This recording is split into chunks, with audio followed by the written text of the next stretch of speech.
اگر آپ اہل اللہ کا، صالحین کا، اللہ کے نیک بندوں کا ذکر دیکھنا چاہیں تو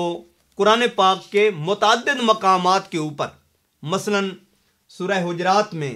اللہ تبارک و تعالیٰ نے اس چیز کو بطور خاص اٹیچ کیا ہے قلوب کی جانب، دل کی جانب، کیونکہ وہ اپنے باطن سے اصلاح کر کے اپنے ظاہر کو سنوار لیتے ہیں، اپنے باطن کو پاک کر کے اپنے ظاہر کو منور کر لیتے ہیں، اور یہی ان کی تعریف ہے کہ ان کے چہرے پہ نظر پڑے، ذکر اللہ، بندے کو اللہ یاد آ جائے۔ یہ سورہ حجرات کی آیت نمبر 3 ہے۔ ارشاد باری تعالیٰ ہے اولئک الذین امتحن اللہ قلوبہم للتقوی، فرمایا یہی وہ لوگ ہیں جن کے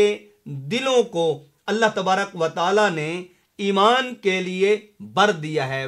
ایمان کے لیے اللہ تبارک و تعالیٰ نے انہیں منور معمور فرما دیا ہے۔ اب جو بات توجہ طلب ہے وہ یہ ہے کہ یہاں تقوی کو دل کے ساتھ اٹیچ کر کے ذکر کیا۔ دوسرے مقام پہ دیکھیں وَمَن يُعَظِّمْ شَعَائِرَ اللَّهِ فَإِنَّهَا مِن تَقْوَى الْقُلُوبِ، اور یہ سورہ حج کی آیت نمبر 32 ہے۔ فرمایا جو شاعر اللہ کی تعظیم کرتا ہے اسے دل کا تقوی نصیب ہوتا ہے۔ سورہ نحل میں دیکھیں ان اللہ مع الذین اتقوا والذین هم محسنون۔ اسی طرح سورہ حجرات کی آیت نمبر 13 کو دیکھیں ان اکرمکم عند اللہ اتقاکم، فرمایا تم میں سے عزت والا، بزرگی والا وہ ہے جو تقوی کے اندر بلند ہے۔ اب صحیح مسلم کتاب البر والصلہ، اس کے اندر غور کریں، حضرت ابو ہریرہ رضی اللہ تعالیٰ عنہ آپ سے مروی یہ روایت ہے، آپ فرماتے ہیں آقا علیہ الصلوۃ والسلام نے فرمایا لا تحاسدوا ولا تناجشوا ولا تباغضوا ولا تدابروا ولا یبع بعضکم علی بیع بعض وَكُونُوا عِبَادَ اللَّهِ إِخْوَانًا، المسلم اخو المسلم لا يظلمه ولا يغسله ولا يحقره التقوى ها هنا ويشير الى صدره 3 مرات۔ آقا دو عالم صلی اللہ علیہ وآلہ وسلم نے فرمایا کہ ایک دوسرے سے حسد نہ کرو، ایک دوسرے سے تناجش نہ کرو، ایک دوسرے سے بغض نہ رکھو، ایک دوسرے سے منہ نہ موڑو، روگردانی نہ کرو، کسی کی بے پر بے نہ کرو، اللہ کے بندے بھائی بھائی بن جاؤ۔ اور پھر آقا علیہ الصلوۃ والسلام نے فرمایا مسلمان کا بھائی ہے، اس پر ظلم بھی نہ کریں، اس کو رسوا بھی نہ کریں، اسے حقیر بھی نہ جانے۔ اور آقا علیہ الصلوۃ والسلام نے اپنے سینہ کی جانب اشارہ کرتے ہوئے ارشاد فرمایا تقوی یہاں ہے، تقوی یہاں ہے، تقوی یہاں ہے، اور حضور نے 3 مرتبہ اشارہ کر کے اس بات کو ذکر کیا۔ گویا ولایت کے اندر اگر اصول کے طور پر کوئی چیز پائی جاتی ہے تو ولی کا رجحان اللہ کی طرف بندگی، طاعت اور فرما برداری کے اعتبار سے ہوتا ہے، اور مخلوق کی طرف رحیمی، کریمی، شفقت اور مہربانی کے لحاظ سے ہوتا ہے۔ گویا ولی وہ ہے جو رجوع اللہ اختیار کرے اور اللہ کی بارگاہ سے رحمت کو سمیٹ کر اس کی مخلوق کے اندر اس کو تقسیم کرے، اس کو عام کرے۔ تو ولایت کے اندر جو عظیم نشانی ہے وہ یہ ہے کہ جس قدر بندہ اللہ کے قریب ہوتا ہے اسی قدر اس کے اندر عاجزی پیدا ہوتی ہے، انکساری پیدا ہوتی ہے، اس کے وجود میں شفقت، مہربانی، راحت اور رافت پیدا ہوتی ہے، جس کے نتیجے میں وہ اللہ کی مخلوق کے لیے شفیق، کریم، مہربان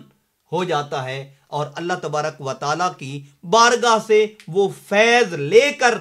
اس کی مخلوق کے اندر بانٹتا ہے اور مخلوق کے اندر اس بات کو تقسیم کرتا ہے۔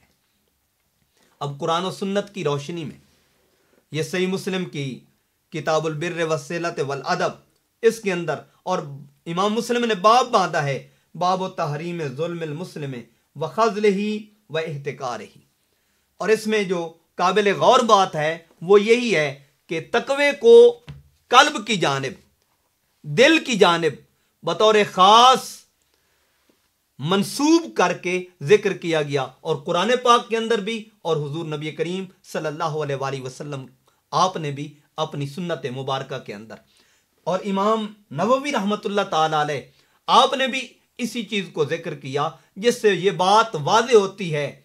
کہ ولی جو اللہ تعالی زمین کے اوپر اپنا نمائندہ مقرر کرتا ہے، جس کو یہ منصب عطا کرتا ہے، جس کو یہ شرف اور جس کو یہ بزرگی اور جس کو یہ قدر و منزلت عطا کرتا ہے، وہ زمانے کے اندر ممتاز اور نمایاں ہوتا ہے، اور اس میں بہت ساری چیزیں ایسی ہیں جو انسانی قلب کو معیار تقوی کے قریب کرتی ہیں۔ وہ اللہ سے تعلق، رشتہ ناتا ہے، وہ حضور علیہ الصلوۃ والسلام کی غلامی، اطاعت اور فرما برداری ہے، وہ صحابہ اکرام کی اقتداء اور پیروی ہے، وہ اہل بیت اطہار کی محبت اور مودت ہے، وہ اللہ کے پیاروں سے نسبت، تعلق، ان کی رفاقت اور ان کی قربت ہے۔ گویا یہ ساری چیزیں جب ملتی ہیں تو اللہ تبارک و تعالی اس بندے کے دل کو اپنی رحمت کے لیے، اپنی عنایت کے لیے، اپنے فضل کے لیے، اپنے کرم کے لیے مختص فرما لیتا ہے، اور اس کو چن لیتا ہے، جس کے نتیجے میں وہ قرب الہی کو پا لیتا ہے، وہ رضائے الہی کو پا لیتا ہے، وہ وصل الہی کو پا لیتا ہے، اور جس کے نتیجے میں وہ آقا علیہ الصلوۃ والسلام کی مجلس کی حضوری کو پا لیتا ہے، جس کے نتیجے میں وہ صحابہ اکرام کی اقتداء کو پا لیتا ہے، اہل بیت اطہار کی محبت اور مودت کو پا لیتا ہے، اور اللہ کے پیاروں کی نسبت اور اس کے تعلق کو وہ پا لیتا ہے۔ اب جو چیز اہم ہے وہ یہ ہے کہ بندہ جب اس نصاب کو اپنا کر ان مقامات اور مراتب کو پاتا ہے تو پھر اس کے لیے اس پر استقامت کے ساتھ کھڑے رہنا یہ اہم چیز ہے، کیونکہ پنجابی میں ایک مشہور مقولہ بولا جاتا ہے، بھریا ہوندا جیندا توڑ چڑھیا، اور یہی فقہاء نے، محدثین نے، آئمہ نے بات ذکر کی کہ الاستقامت خیر من الف کرامہ، جس کو تکرار کے ساتھ نچیز نے آپ کے سامنے پیش کیا، اور اس کی بنیادی ریزن یہ ہے کہ آدمی اپنے اعمال پہ اترائے نہیں، اپنی ریاضت پہ اترائے نہیں، اپنے عمل پہ اترائے نہیں، بلکہ جوں جوں اس کو قرب الہی، رضا الہی نصیب ہوتی جاتی ہے، وہ اس کے اندر عاجزی اور انکساری کو اپناتا جاتا ہے۔ جبکہ معرفت کے حصول کے لیے یہ اہم امر ہے کہ اذا الخشیت لا تکون الا بعد المعرفہ، کہ خشیت الہی، خوف خداوندی یہ معرفت کے بعد نصیب ہوتا ہے۔ جس قدر بندے کی معرفت بڑھتی جاتی ہے، قرب الہی بڑھتا جاتا ہے، اس کے وجود میں عاجزی، اس کے وجود میں انکساری، اس کے وجود میں اللہ کی ذات کے لیے آداب کا ایک الگ تقاضا بنتا جاتا ہے، اور اس کی مخلوق کے لیے شفقت کا، مہربانی کا ایک الگ اس کے لیے نصاب بنتا جاتا ہے، اور وہ اس کو اختیار کرتے کرتے، اس کو اپناتے اپناتے، اس کو عملی جامہ پہناتے پہناتے وہ استقامت کے ساتھ اپنی منزل مقصود کو پا لیتا ہے۔ اور جب اس مرتبے پہ پہنچتا ہے تو پھر دنیا ہو، آخرت ہو، دنیا کی نعمتیں ہوں، آخرت کی نعمتیں ہوں، اللہ تعالیٰ اپنے اس بندے کے سپرد کر دیتا ہے، یہاں تک کہ حدیث قدسی ہے صحیح بخاری شریف میں، لَإِن سَأَلَنِي لَأُعْطِيَنَّهُ، اگر وہ کوئی سوال اس کی بارگاہ میں کر دے، اللہ تعالیٰ اس کے سوال کو پورا فرما دیتا ہے، اپنی عنایت سے، اپنے فضل سے، اپنے کرم سے اس کو پورا فرما دیتا ہے۔ اور پھر بندہ ایک مقام ایسا بھی آتا ہے کہ وہ ارادہ کرتا ہے، بندے کے دل میں خیال گزرتا ہے، اللہ تعالیٰ ان چیزوں کو بھی پورا فرما دیتا ہے۔ حالانکہ یہ چیزیں قرآن پاک میں وَلَكُمْ فِيهَا مَا تَشْتَهِي أَنفُسُكُمْ وَلَكُمْ فِيهَا مَا تَدَّعُونَ، جو تمہارا جی چاہے وہ بھی ملے گا اور جو تم مانگو گے وہ بھی ملے گا. یعنی اندر کی جو باتیں ہوتی ہیں اللہ تبارک و تعالی ان کو بھی اپنے اس بندے کے لیے پورا کرتا ہے. دنیا ہو ان الارض یارثها عبادی الصالحون، آخرت ہو تلک الجنت التی نورث من عبادنا من کان تقیا. فرمایا اللہ تعالیٰ اس کی میراث میں لکھ دیتا ہے کہ جنت کے وارث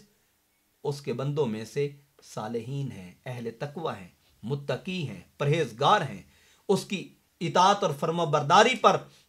استقامت کے ساتھ کھڑے ہونے والے ہیں اور اس کے احکامات کو تسلیم کرنے والے ہیں، اس کے حبیب کی شریعت کو اپنے لیے زیور بنانے والے ہیں اور اس کو ہر قدم پہ ہر عمل میں وہ اس کو اختیار کرنے والے ہیں. اور جب اس سٹیج پہ جا کے بندہ اس کو اختیار کرتا ہے تو پھر واللہ یختص برحمتہ من یشاء واللہ ذو الفضل العظیم، یہ اس کا چناؤ ہے اور اس کا چناؤ بہت بڑا فضل ہے. آدمی کو چاہیے کہ اس کے فضل کے حصول کے لیے اس کی اطاعت پر کمر بستہ رہے اور اس کی فرما برداری کو اختیار کیے رکھے تاکہ اس کے قرب اور اس کی عطا اور اس کی خوشنودی کی منازل اور اس کے راستے بندے کے لیے ہموار اور استوار ہو جائیں. بہت شکریہ.